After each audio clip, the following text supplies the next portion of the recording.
Bonjour et bienvenue dans cette nouvelle session de 15 minutes de grâce et de vérité avec le pasteur Umesh Botana. Nous allons louer le Seigneur, louer Dieu de tout notre cœur ce matin. Alléluia Seigneur Jésus. Louez Dieu, serviteur du Seigneur. Vous qui craignez son nom, élevez-le. Exalté soit son nom, louez Dieu, serviteur du Seigneur. Vous qui craignez son nom, élevez-le. Exalté soit son nom. Alléluia, notre Seigneur le Tout-Puissant règne. Alléluia, notre Seigneur le Tout-Puissant règne. Alléluia, notre Seigneur le Tout-Puissant règne. Alléluia, notre Seigneur le Tout-Puissant règne. Le Tout-Puissant règne. Le Tout-Puissant règne. Alléluia à Jésus ce matin. Allons ouvrir nos cœurs et écouter sa parole. Bonjour à tout le monde. Bienvenue encore une fois dans notre programme de 15 minutes de grâce et de vérité. C'est toujours une joie de venir partager la parole du Seigneur avec vous. Et j'en remercie infiniment le frère bien-aimé Patrick de nous avoir aidés pour louer et adorer le Seigneur. Amen. Et j'aimerais parler sur un thème qui s'appelle « Le vrai disciple ». Et le Seigneur, après avoir appelé plusieurs de ses disciples pour les enseigner, les instruire et investir en eux sa vie et les apprendre comment le suivre, et après avoir accompli tant de miracles, des prodiges, tant de guérisons, il fut le moment où le Seigneur a voulu vraiment entrer dans quelque chose de plus profond. Et c'est la première fois, je crois, qu'il va parler avec ses disciples concernant la croix. Et pour cela, allons lire dans Matthieu chapitre 16, au verset 24. Alors Jésus dit à ses disciples, « Si quelqu'un veut venir après moi, qu'il renonce à lui-même, qu'il se charge de sa croix et qu'il me suive. Car celui qui voudra sauver sa vie la perdra, mais celui qui la perdra à cause de moi la trouvera. » Amen. Et ceci parle, bien sûr, des caractéristiques du disciple, d'un engagement total, d'une soumission inconditionnelle, d'une consécration profonde envers le Maître, d'une vie de renoncement, accepter de perdre sa vie. Et voilà le moment crucial pour ses disciples de prendre conscience que ce n'est pas tout, de goûter et d'expérimenter ou de voir le surnaturel, je dirais même des choses spectaculaires et des miracles puissants.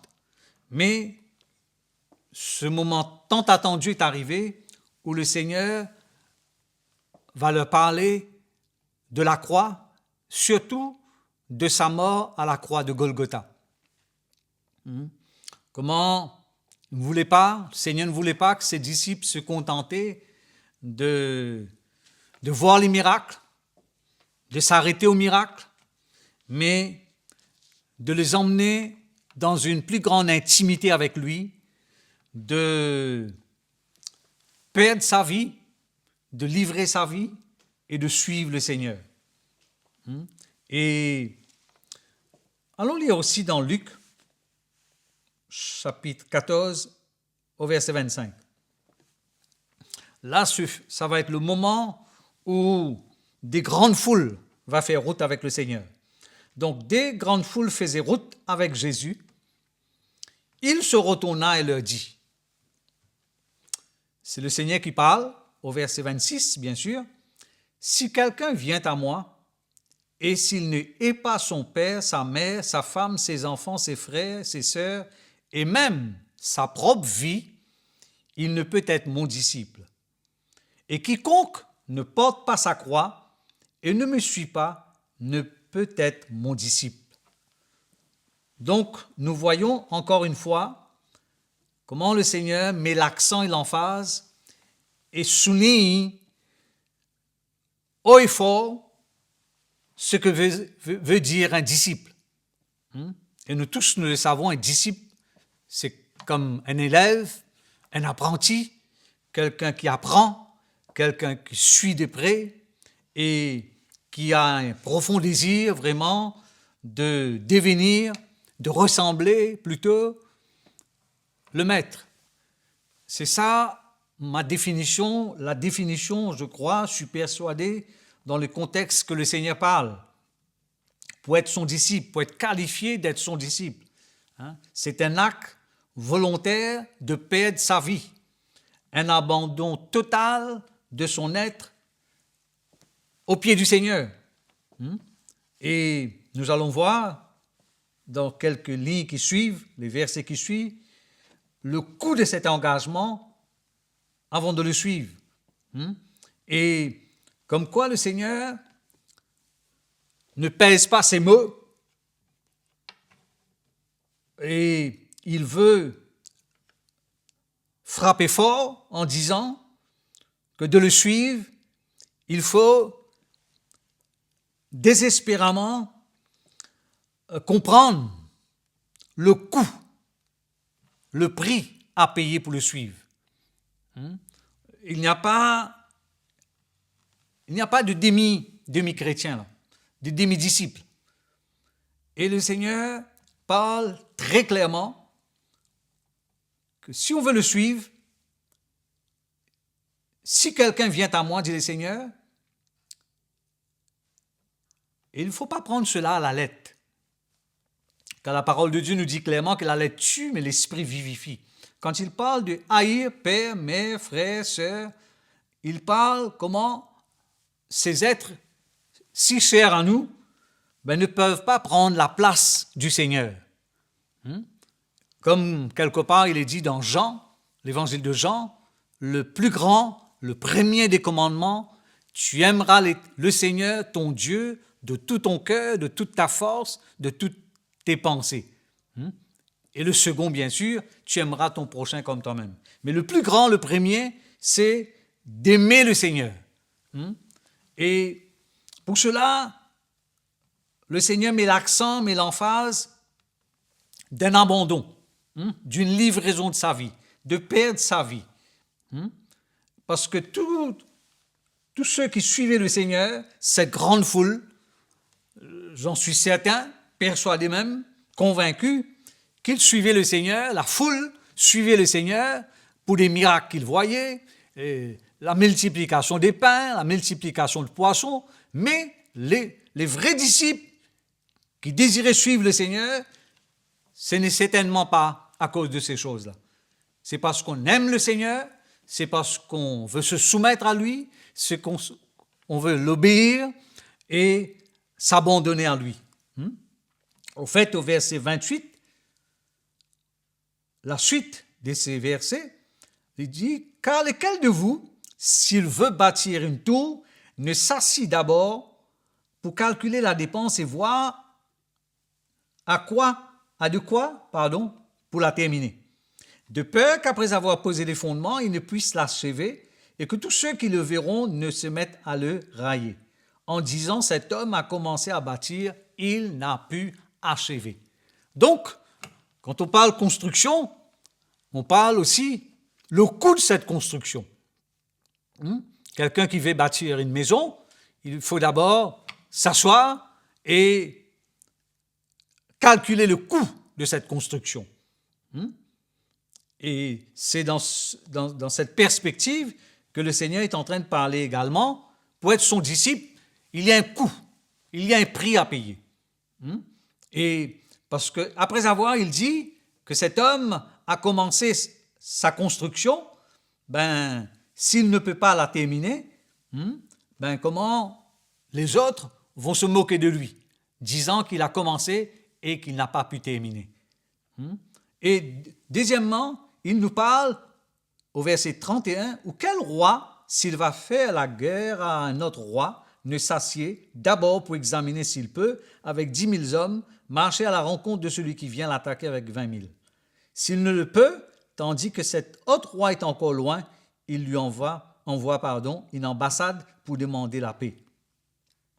Ainsi donc, quiconque d'entre vous ne renonce pas à tout ce qu'il possède ne peut être mon disciple. Encore une fois, le Seigneur parle de s'asseoir et de réfléchir et de calculer le prix à payer. Mais toutefois, Dieu, le Seigneur, il nous donne toujours sa grâce quand il nous appelle. Il y a cette expression qui dit « Where there is a will, there is always a way ». Et c'est le Seigneur qui nous donne, qui crée en nous, sa parole nous le dit clairement, le vouloir et le faire.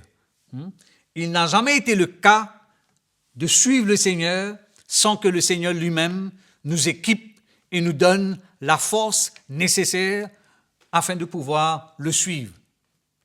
Car il n'a jamais été question que suivre le Seigneur, c'est un chemin facile. Au contraire, le Seigneur nous a prévenus, il nous a avertis que c'est un chemin difficile, resserré, étroit, donc il nous faut désespérément sa force, son esprit, sa présence, son œuvre et sa grâce infaillible afin de pouvoir le suivre.